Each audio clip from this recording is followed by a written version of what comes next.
6 miles. That is the figure that the city of Houston quietly confirms whenever you ask. 6 miles of climate-controlled passageway running about 20 feet beneath the streets of the downtown business district, linking close to 95 city blocks, threading underneath banks and oil company towers and the kind of mid-century lobbies that office workers cross without ever looking down. The tunnels themselves are a strange thing to think about. They are not famous, there are no postcards of them, there is no neon sign at the entrance. Most tourists never see them. They are used mainly by the people who already work above them, who descend by elevator at 11 in the morning, drift through a corridor toward a sandwich counter or a dry cleaner, and ascend again without giving the matter another moment of thought. 6 miles, 6 miles of corridor, lit by recessed fluorescent panels, walled in painted drywall and glass, floored in commercial vinyl tile. 6 miles of... I have to pause here for a second.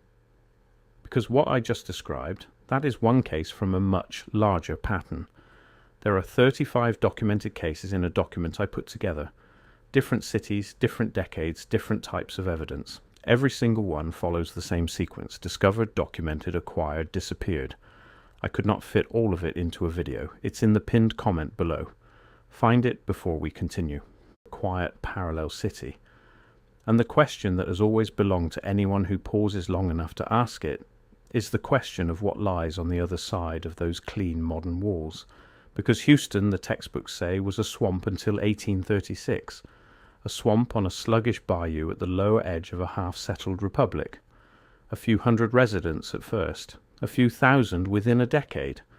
Yellow fever in the summers, flooding in the autumns, fires every few years that swept away the wooden warehouses and the wooden hotels and the wooden ambitions of a town that had only been on the map for one generation.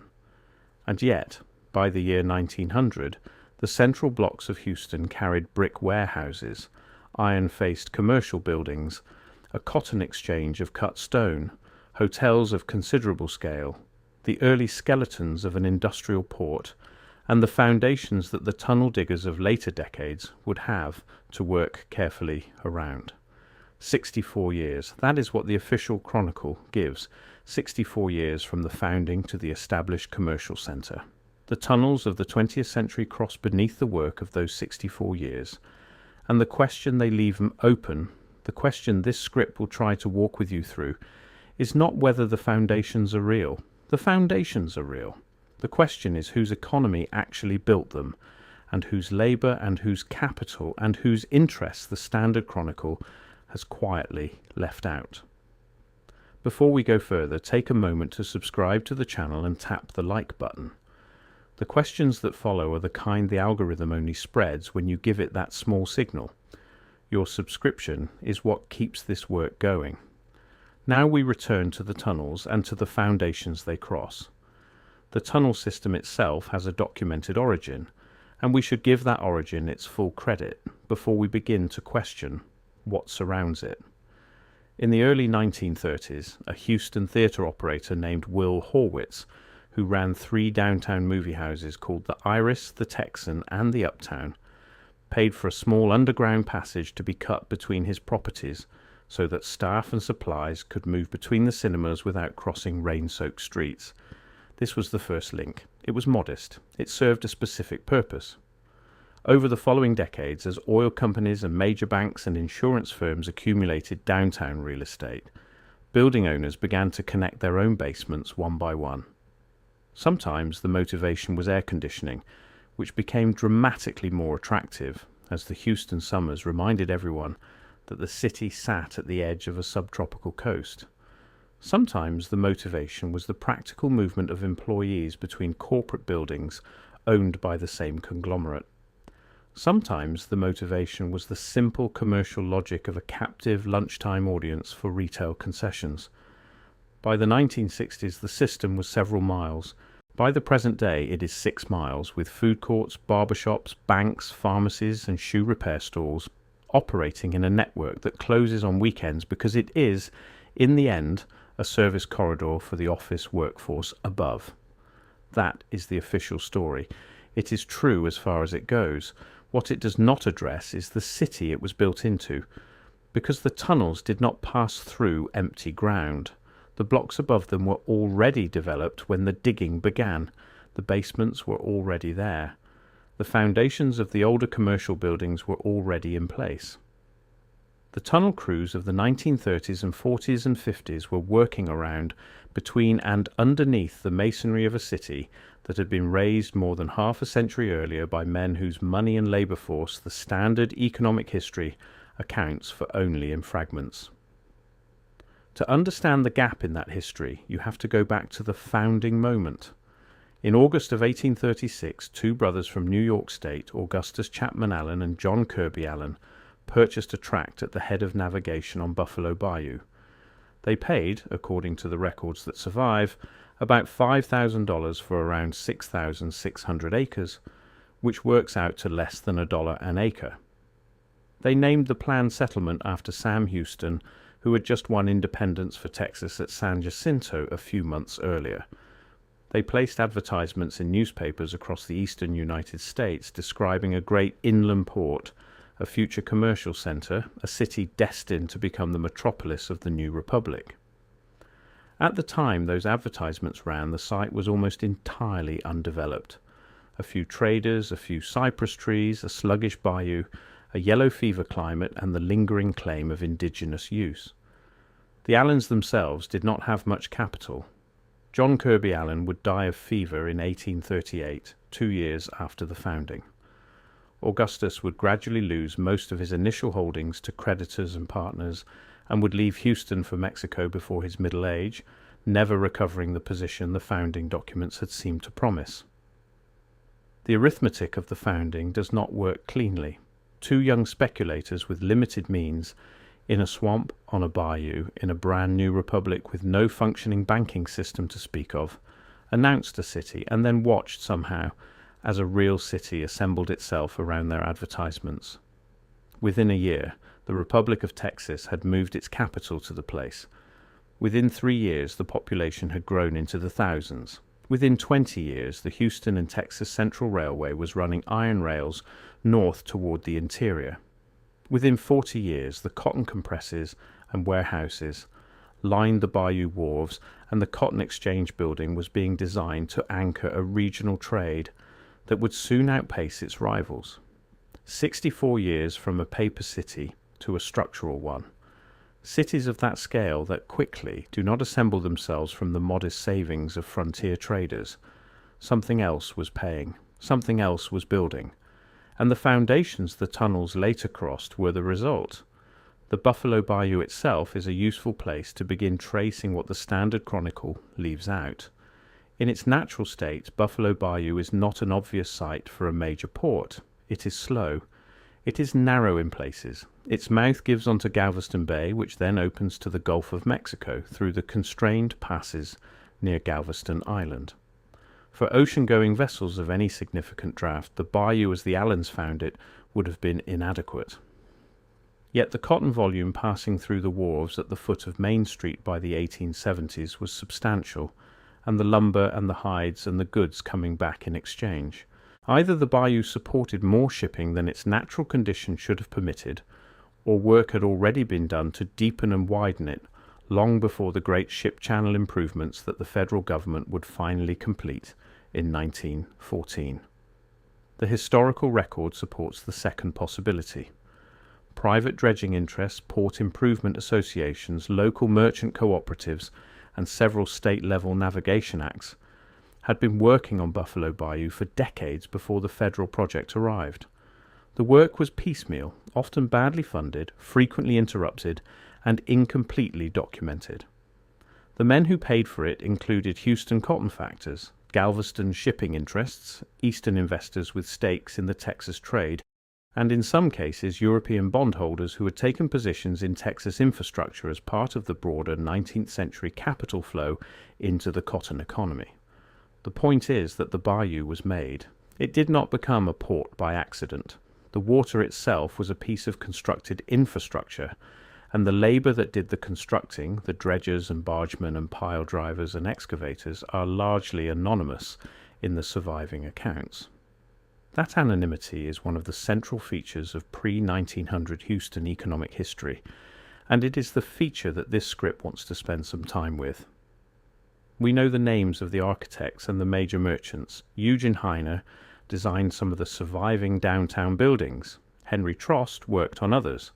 The cotton factors, the railway promoters, the early bankers, all have names attached to them in the county histories and the genealogical compendiums. What is missing, almost completely, is the workforce that physically built the city. Houston, between 1860 and 1900, employed an enormous quantity of skilled and unskilled labour. Bricklayers, stonemasons, carpenters, ironworkers, glaziers, plasterers, road builders, dredge operators, teamsters, longshoremen, foundrymen, smiths, and the various assistants and apprentices that any 19th century construction trade required. Some of this labour was European immigrants, particularly German and Czech, which had been arriving in Texas in substantial numbers since the 1840s. Some of it was freed black labour from the post-Civil War years, whose work raised much of the surviving commercial architecture, and yet whose names rarely entered the property and contract records that historians later relied on. Some of it was Mexican and Tejano labour, also largely uncredited in the formal histories of the period. Some of it was transient, brought in for specific projects and then dispersed, leaving little trace in the city directories. The accumulation of skilled work in Houston between 1860 and 1900 is not a mystery in any romantic or supernatural sense. It is a mystery in the sense that mainstream economic history has for generations declined to fully account for who did it. The foundations the tunnels cross were laid by these workers. The Standard Chronicle does not name them, and a revisionist economic history that is honest about its task has to begin with that absence. The cotton economy is the second great gap. By the 1880s, Houston was a major cotton market, and by the early 20th century it would surpass even New Orleans as the principal cotton port of the Gulf Coast. The volume passing through the bayou warehouses was immense. The wealth generated by that volume was real.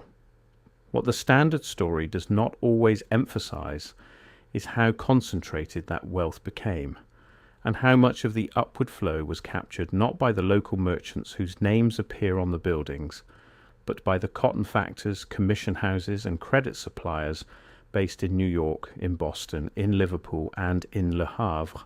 The American cotton trade of the late 19th century was a globally integrated system in which the visible local merchant was often the front office of a much larger and largely invisible financial network.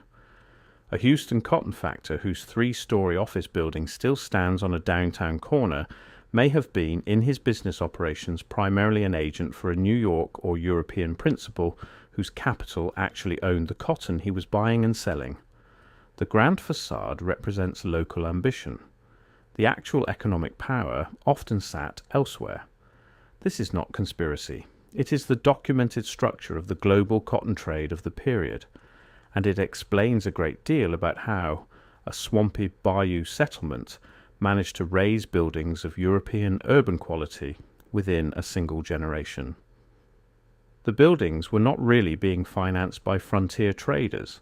They were being financed in significant part by the same northeastern and European capital that was financing every other commodity boom of the era, from Brazilian rubber to Argentine beef to West African palm oil. Houston was a node in a global system, and the system paid for the nodes it needed. The buildings that survived to be crossed by the tunnel diggers are themselves worth thinking about carefully. The Pilot Building, dated to 1858, is one of the earliest surviving commercial structures in the central blocks. The Sweeney Coombs and Fredericks Building, a jewellery firm's premises, was completed in 1889 in a richly detailed Romanesque revival style. The Magnolia Brewery complex, parts of which survive in altered form, dates to the early 1890s. Before I go further, that document in the pinned comment. If you have not found it yet, go there now, because everything I cover in these videos is one piece of a pattern that only becomes visible when you see all 35 cases together. The document shows you the full pattern. What I can show you here is the surface. What is down there is everything underneath it. Pinned comment, now, then come back. The old Cotton Exchange building on Travis at Franklin opened in 1884. The first Rice Hotel rose on the site of the former Republic of Texas capital. Each of these structures, when you stand in front of it today and let the years sit with you, represents an enormous commitment of materials, labour and capital. Brick alone, in the quantities required for these buildings, had to be either produced locally on a large scale or imported from the older brick yards of the Mississippi and the eastern seaboard. Stone had to be quarried, shipped, cut and laid. Iron had to come from the Pennsylvania and Ohio foundries. Glass had to come from Pittsburgh or Belgium. Lumber, at least, could come from the East Texas pine forests, but even the lumber required substantial milling and transport. The aggregate value of these materials, multiplied across the dozens of major buildings constructed downtown between 1870 and 1900, runs into figures that the local cotton and lumber economy alone, on its own resources, could not have generated. The external capital flow that the global cotton trade represented is the missing piece. Without it, the architecture does not pencil out. With it, the architecture makes sense, and the question becomes who the actual beneficiaries of that capital flow were, and who has been credited with the work in the chronicle, and where the gap between the two has done its quiet damage to the historical record. The Galveston hurricane of September 1900 is the inflection point that the Standard Chronicle does discuss, but often without quite understanding what it means. Before the hurricane, Galveston was the dominant commercial port of Texas and one of the wealthiest cities per capita in the United States. After the hurricane, much of Galveston was destroyed, and the surviving commercial interests began a rapid migration inland to Houston, which sat 50 miles up the bayou and which had been steadily preparing itself as a viable port alternative. The standard story is that this migration is what made Houston the dominant city of the upper Gulf Coast. What is less often emphasized is that Houston was already prepared to receive the displaced commerce. The downtown infrastructure, the warehouses, the rail connections, the bayou wharves, the cotton compresses, and the financial offices were already in place. The hurricane did not create Houston's commercial primacy. It removed Houston's primary competitor. Houston had been quietly built over the previous decades into a city that could absorb the role. The Spindletop oil strike of 1901 then added a second great inflow of capital, which would over the following decades transform downtown again. But the foundations that the tunnel diggers of the 1930s and 40s would later have to work around were the foundations of the pre-1900 city, the city that had been prepared deliberately and patiently by the capital flows and the labour flows that the Standard Chronicle has not adequately mapped. The tunnel system, when you look at it again with these gaps in mind, begins to look different. The 6 miles do not just connect the modern downtown. They retrace the geography of the pre-1900 commercial city. The corridors run beneath the blocks where the cotton factors had their offices, beneath the hotels that served railway agents and merchants, beneath the early banks, beneath the cotton exchange floor. The tunnel system is a kind of inverted memory of the older economy. It moves people now where commerce moved then. It connects the locations that once connected the cotton trade to the railway, to the bayou, to the global market. The retail concessions of the tunnels today, the sandwich counters and the dry cleaners, are the descendants of the small service economies that always grow up around concentrated commercial activity. The tunnels are not a separate thing from the older city. They are the recent surface of an underground continuity that runs from the 1870s forward, and the foundations the tunnels cross are the foundations of that continuity. It is useful briefly to compare what Houston has below ground to what other American cities have below ground. Chicago has a famous freight tunnel system, more than 60 miles of narrow-gauge railway tunnels built in the first decade of the 20th century, primarily to move coal and goods beneath the loop. The Chicago system was a deliberate, capitalized, single-purpose infrastructure project. and its history is well documented because it had a public corporate face.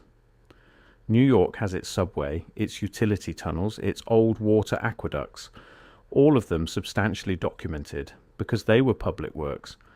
Boston has its various 19th century cellars and forgotten railway cuts. Each of these underground systems has a relatively clear origin story because the cities they served had relatively transparent municipal histories. Houston's tunnel system is different in two respects. It is private rather than municipal, and it sits on top of a pre-1900 underground geography that the city itself never fully mapped because the construction was done piecemeal by private interests under contracts that were often informal and that were not preserved in the way that public works contracts tend to be. The result is that Houston has an unusually opaque relationship with its own underground. The modern tunnels are documented because they are recent and because the corporate owners kept records. The older basements and foundations they cross are less well documented, not because they are mysterious in any occult sense, but because the economic and contracting culture of late 19th century Houston did not generate the kind of public records that historians of other cities can rely on.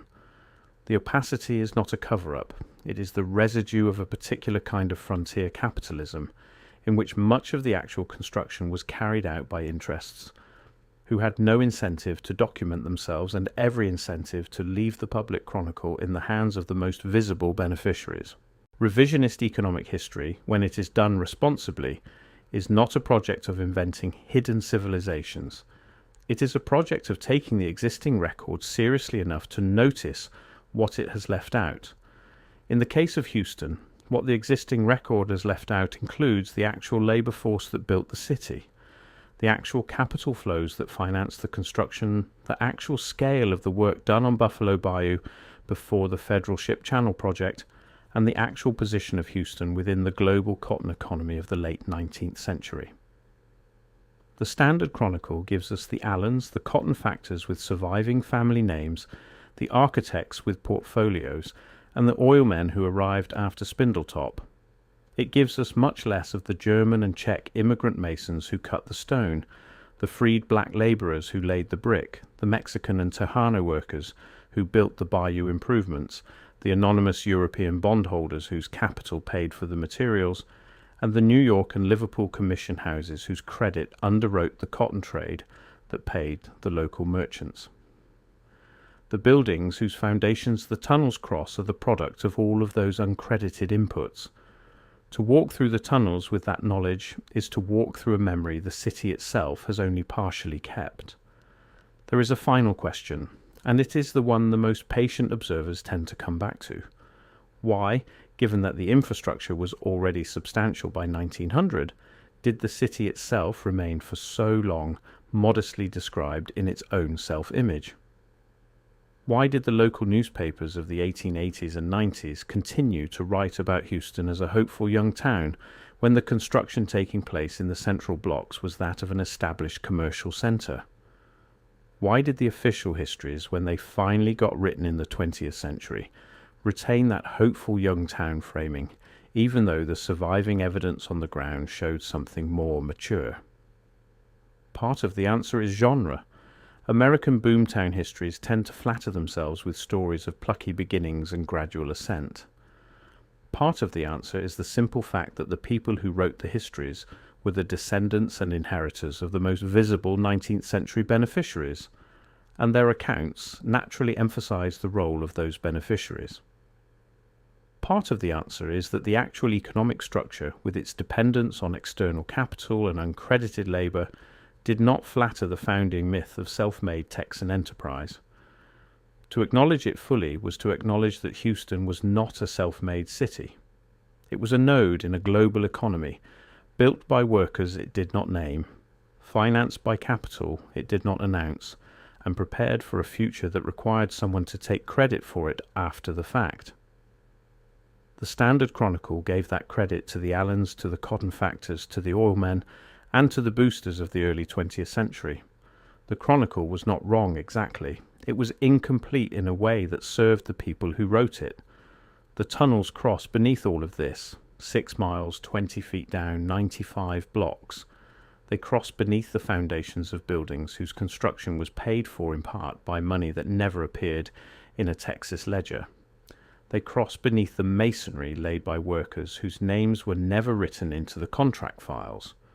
They cross beneath the wharves whose deepening was the work of dredging crews that the city directories did not list. They cross beneath the cotton compresses whose throughput was managed by clerks who reported to factors who reported to commission houses 2,000 miles away. The modern tunnels do not show any of this. The walls are clean and modern. The lighting is uniform. The retail concessions are bland and contemporary. The office workers descend, cross, ascend, and never look down. But the older work is there, just on the other side of the recent surfaces, and it is the older work that makes the modern surface possible. The structural continuity is unbroken. The economic continuity, the network of capital and labour and credit and trade that paid for everything, runs from the bayou wharves of the 1870s to the corporate towers of the present day, and the tunnels are simply the most recent thread in that long, mostly silent record. A walking thought, then. The next time you find yourself in downtown Houston, in the office hours when the tunnels are open and the corridors are busy, take an extra moment in the longer stretches. Stand at one of the points where the corridor passes between older blocks and let the silence of the older structure register through the modern wall. Think about whose hands laid the brick on the other side. Think about whose money paid for the brick to be there at all. Think about the bayou half a mile to the south and the work that was done to make it carry ships. Think about the cotton that moved through the warehouses above, and the men in Liverpool and New York whose capital made the cotton trade possible, and the men in the Houston offices whose names are on the buildings but whose actual position was that of agents. Think about Galveston, 50 miles away, and the hurricane of 1900 that finished the redirection of commerce that the previous 50 years had already prepared. Think about Spindletop and the oil money that arrived after the foundations were already in place. Think about the tunnel crews of the 1930s and 40s drilling carefully through the older substrate, leaving the older foundations intact because the older foundations were better engineered than the newer work could afford to disturb. Think, finally, about the Chronicle, about the Standard Chronicle with its plucky Allen brothers and its cotton kings and its oil barons and its theatre owners with their underground passages. Think about what the Chronicle has emphasized and what it has set aside. The setting aside is where the revisionist economic history begins. The 6 miles of tunnel will be walked tomorrow morning by tens of thousands of office workers who do not know and have no reason to ask what lies on the other side of the painted walls of the corridors they pass through. They will buy their coffee. They will collect their dry cleaning. They will check their phones. Above them, the surface Houston will continue to tell its history in terms of energy companies and finance and the long boom of the 20th century. Below them, in the older layers, the brick and the stone and the dredged channels and the uncredited labour will continue to do the structural work that makes the surface possible. The masons who cut that stone are gone. The dredgers who deepened that bayou are gone. The commission house clerks who routed the credit are gone. The cotton factors are gone. The Allens are long gone. What remains is the work itself and the buildings whose foundations the tunnels cross, and the question that any honest economic history of Houston has to keep asking. Who really built this city? Whose labour? Whose capital? Whose benefit? The tunnels are the modern thread. The foundations are the older thread. The question is the thread that runs between them, and that thread, 6 miles long and 160 years deep, is still waiting for the Chronicle to take it seriously. For now, we have the walking. We walk the 6 miles in our minds slowly, with attention. We cross under the blocks where the Cotton Exchange stood, and we acknowledge the global trade that paid for it. We cross under the blocks where the Allen advertisements first promised a city, and we acknowledge how many hands had to arrive to make the promise real. We cross under the wharves that no longer carry ships, and we acknowledge the dredging work that made the bayou navigable. We end where the modern tunnels end, somewhere beneath the eastern blocks. Beyond it, the older underground geography continues with its undocumented sellers and its uncredited builders and its quiet capital flows. We do not follow further. But we carry the question with us, back up the elevator and out into the surface city. The foundations remember, the tunnels cross them, the question waits, and we, finally, are paying it the attention it has been owed for 125 years.